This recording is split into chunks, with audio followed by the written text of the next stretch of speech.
morning. So today I have Isaac with us, who is the Chief Operating Officer at Zenefits. He has more than 20 years of experience representing and working with some of the fastest growing tech companies. He is working with Zenefits mainly because of the mission that it is on, which is to pave the level and make the level same for everyone who is searching for jobs, who is searching for a good opportunity.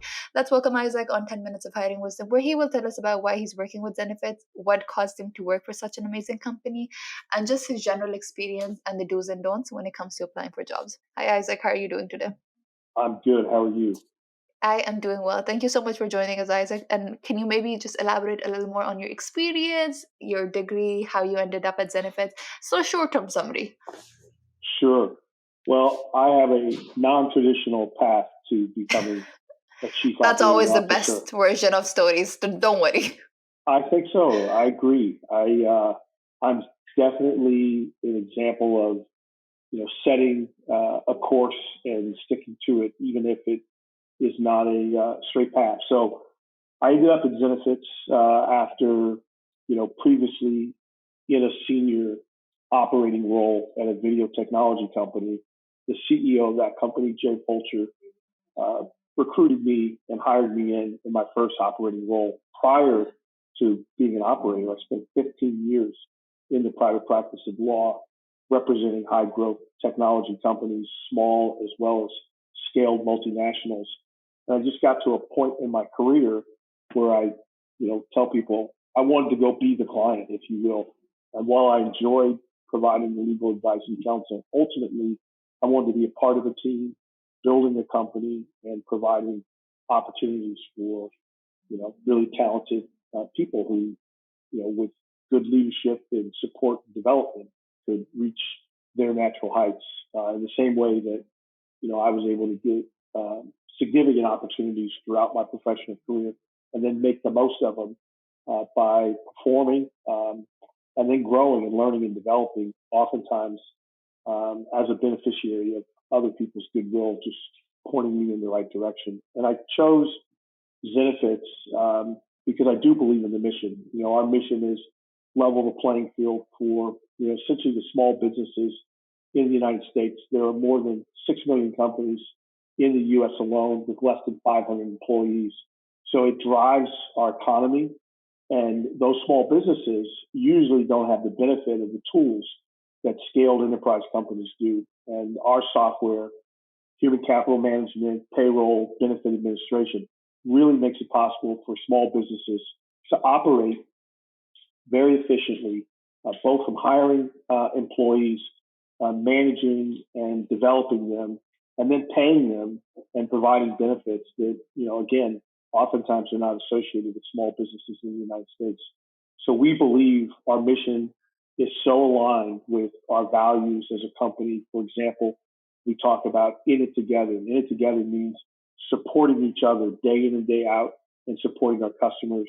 And there's so many examples where, I, as the chief operating officer, point to things that we do where we're not just talking about our values, we're living our values day in and day out. And we think that mission combined with a healthy set of values that we live daily is allowing us to have the success that we've, been so fortunate to have. And we still feel like in many ways we're just getting started.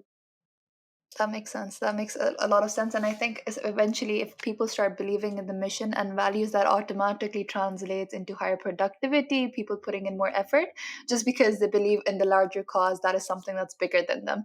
So I can definitely see why Zenefits is thriving. It's definitely on the right path.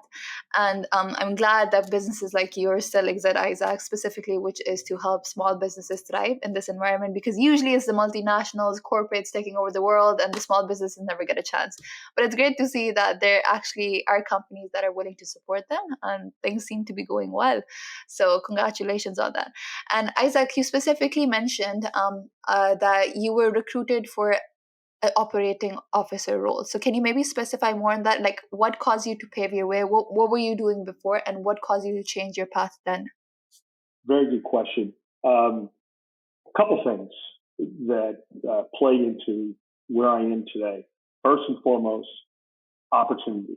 So I was given an opportunity to operate at a fairly high level, even though I did not have previous um, operating history resume. But what I did have, which I think is really pertinent to your question, is I had a portfolio of skills that are transferable across a number of different experiences and professions. And when I started to break down my strengths, first and foremost, I've always been a leader. I mean, going back to when I was, 12 years old and leading my Pop Warner football team to, when I was practicing law at Wilson Sonsini and was only the third African American to be named partner in a major law firm. It was leadership skills. And when I talk about leadership, it's not title as much as it is serving, right? I describe my leadership style as being a servant leader. Leadership is not an entitlement. It is a privilege to get to lead other people. I've just always been very comfortable leading and directing and figuring out, especially as an operator, how to get results through other people. And I have a saying that my team knows well now. People don't care what you have to say until they know you actually care about them and their well-being. And that has to be earned in the context of the day-to-day work. So I spend a lot of time really getting to know who my employees are, who my leaders are, and I try to meet them where they are because we bring our whole self to work, not just all the things that make us productive, but all the things that challenge us as well. And I have to be attuned as a leader to know how my people are showing up and what their headspace is, not invading people's privacy, but building a level of trust. Once you have that, then it's about assessing, like all of us, what do we do well and what do we challenge? And so I have another saying to my team, especially my leaders: you have to be comfortable being uncomfortable. We make a difference in the gray. The black and white is easy. It's the gray that pushes all of us. But as we embrace the whole idea of being uncomfortable on a regular basis, guess what? That becomes part of your your muscles, if you will. It's just a different muscle that you have to develop. It can be harder, but once you do, then the final piece for me is I tell my folks, the only thing that you can count on is change. If you think things are going to stay the same, good luck with that. But if you learn to embrace change, then I believe you have a distinct advantage because when everyone else is worried about what's going to happen next, you're like, hey, I know something's going to happen.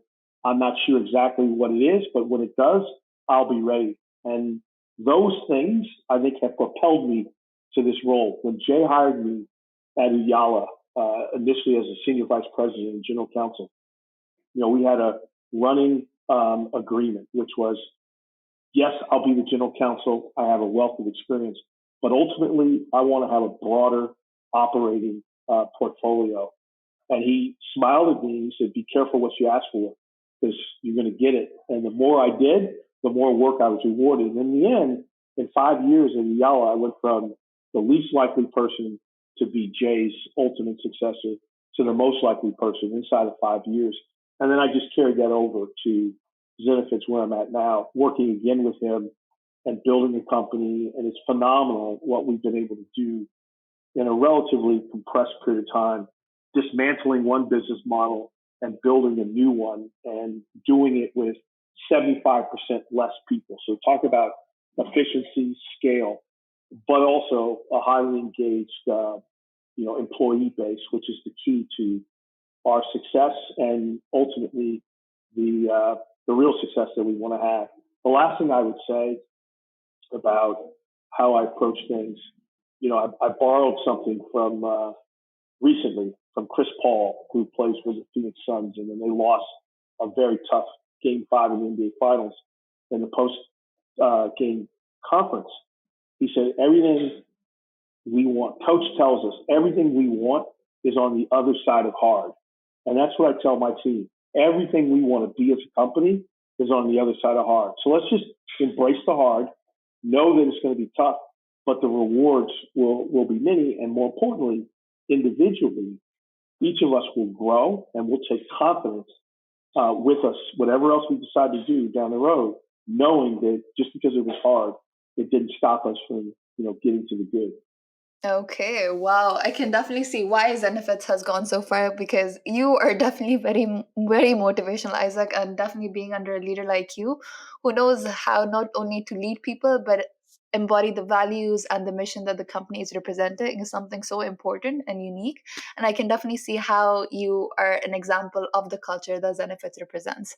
So that is definitely really amazing. And I love how you specifically highlighted different examples, how you specifically highlighted your experience, and how you highlighted how you used your past to guide other people. So that's very inspiring. But the last question with Isaac definitely would be, after everything that you shared, you've learned so much, you've had such an amazing pathway. What is one piece of advice that you would give to people out there who are still seeking jobs that would help them in their job search? Yes, a couple things. I would say persistence. You're going to get told no more often than you are going to be told yes. But all you have to hear is yes one time. So never give up on the path that you're pursuing. Two, don't be afraid to fail. One of the great things about the technology industry, and I've always believed this, is that we fail fast. We learn from our mistakes. Some of my greatest growth have come from some of my most challenging moments or setbacks, but you build on that and you carry it forward. The technology industry is very forgiving, so be persistent, and then when you get that opportunity, don't be afraid to fail. And I think the other thing a lot of people make the mistake of is not raising their hand and asking questions. Yes, when I hire you, I'm hiring you based on your background and your experience, and I do expect you to do certain things and certain things very well. But I don't expect you to be perfect because I'm not perfect. I know you're going to make mistakes, but I think if people are willing to raise their hand, ask for help, not worry about how they're perceived, and instead get the information that you need. Business is a team game. No one wins on their own. And as a good leader knows that, no one can operate independent of the team. And so the more we can get people to trust each other, rely on each other, ask for the help that they need, that's going to set them up to grow. So be persistent, and then when you get the opportunity, um, put your best foot forward. Few things are actually fatal. Fail fast, as I like to say, and get back up and keep going. Okay, well, you heard it from Isaac, who is a wonderful leader, who is the chief operating officer at Zenefits, who has had a wonderful path, and he shared his insights, his wisdom, and his learnings with us. And with that, Isaac, the show comes to an end. It was an absolute pleasure having you as a guest, learning from you, and about your inspiring journey. It was an absolute pleasure. Thank you so much. Thank you very much. I really appreciate you having me. Have a great day.